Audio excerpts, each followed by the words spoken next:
अहम भक्तिरिति व्याख्यातः यमो मेलनुमयो मोतो ज्ञान वैरागी नामिनो कालयोगे जर्जरा। उस स्त्री ने कहा है मेरा नाम भक्ति है और जो ये दोनों वृद्ध मेरे सामने पड़े हुए हैं ये मेरे दोनों पुत्र हैं ज्ञान और वैराग्य, जो काल के प्रभाव से ये जर्जर हो गए हैं। स्त्रियां हैं ये गंगा यमुना आदि नदियां हैं जो हमारी सेवा के लिए आई हैं। इनके द्वारा सेवित होने की बाद भी हमारा दुख दूर नहीं हो रहा है। मेरा जन्म दक्षिण भारत से हुआ है, कर्नाटक में बड़ी हुई है, महाराष्ट्र में हमारा सम्मान हुआ है। जैसे ही गुजरात गई, गुजरात में मेरा भी हमारा नहीं हुआ है तो लोगों ने मेरा सम्मान नहीं किया। भक्ति महारानी ने कहा है जब हमारा आदर नहीं हुआ, जब तक हम गुजरात को छोड़कर वृंदावन धाम आ गई और वृंदावन के सहयोग में आते ही मैं तो तरुणी हो गई, किंतु मेरे दोनों पुत्र ज्ञान और वैराग्य वृद्ध हो गए।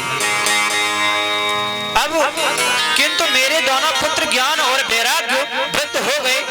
अब नारद जी कह रहे हैं बताओ माँ 60 साल की और पुत्र 90 साल के लगे, यह कहाँ का शोभा देता है। माँ वृद्ध पुत्र जवान हो तो चलता है, इसलिए नारद जी मैंने विचार किया है वृंदावन छोड़ करके मैं विदेश चली जाऊंगी। इदम स्थानम प्रत्यम विदेशो गम्यते मयम। जब नारद जी ने विचार किया जब भक्ति महारानी वृंदावन छोड़कर चली जाएगी तो इस वृंदावन की महिमा क्या होगी।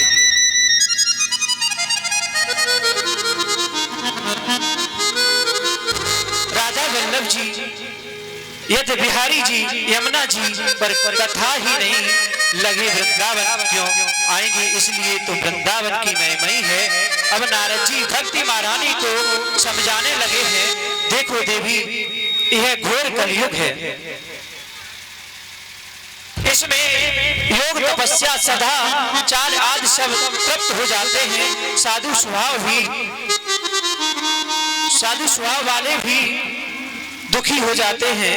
ऐसी स्थिति में भी आपने धैर्य रखा है, आप वृंदावन छोड़कर ना जाइए। वास्तव में आप पतित हो, धन्य है वृंदावन धाम। वृंदावन से सहयोग स्तम तरुणी नवा, धन्य वृंदावनम ते भक्ति नित्यम यत्र चा।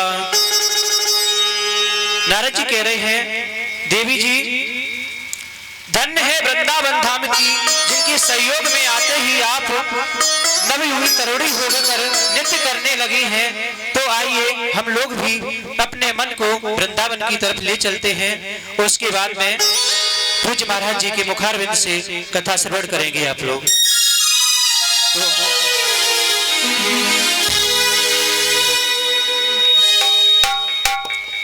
चले मन चल रे वृंदावन, मन चल रे वृंदावन।